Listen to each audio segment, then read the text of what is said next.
Nagbigay ng mahalagang paalala ang Isabela Provincial Highway Patrol Group or HPG sa mga may-ari ng motorsiklo at iba pang sasakyan upang maiwasan ang insidente ng karnaping sa lalawigan. Sa panayam ng Bombo Radyo Kawayan kay Police Major Renoli Bagayaw, sinabi nito na ang pinakakaraniwang modus ng mga carnapper ay ang tinatawag na stolen while parked unattended o ang pagnanakaw ng motorsiklo habang ito ay nakaparada at walang nagbabantay.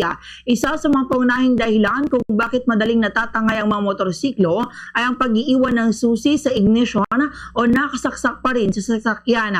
Dahil dito mahigpit niyang pinayuhan ng mga motorista na huwag kailanman iwan ng susi sa kanilang motorsiklo o sasakyan kahit sandali lamang. Bukod dito, hinikayat din ng opisyal ang publiko na maglagay ng mga karagdagang security device gaya ng GPS tracker, car o motorcycle alarm, steering lock at padlock o kadena upang mas maging mahirap para sa mga carnapper na matangay ang sasakyan. Binanggit din ni Police Major Bagayaw na kamakailan lamang ay may naitalang insidente ng carnapping sa Alicia na kalaunan ay na-recover ng mga otoridad sa Kawayan City.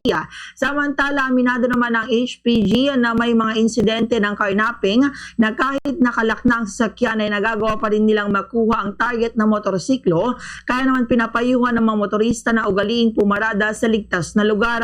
Halimbawa, anya dito kung gabi ay pumarada lamang sa maliwanag na lugar, may security guard at may CCTV camera. Sa ganitong paraan, anya ay maiiwasan ang manakawan ng motorsiklo o kung hindi naman ay may mas mapapadali ang pagtugis sa mga sangkot o sospek dahil sa mga CCTV footage.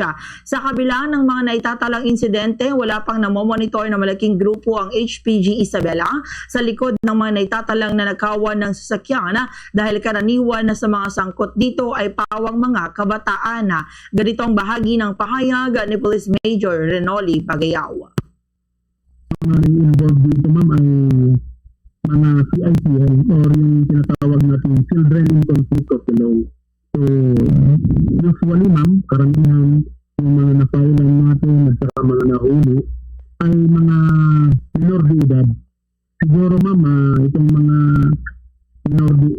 minor de edad na ito na nasangkot na sa mga karnapping cases ay posibleng aware sila doon sa batas natin na hindi pa sila pwedeng makulong o makasuhan. So siguro isa ito sa maganda po yung mga panukala, yung mga sinasuggest ng ating mga mababatas na siguro pwedeng babaan na yung age para sa ganon ay magkaroon tayo ng batas na may pangil para sa ganon ma-preempt natin ang mga ganitong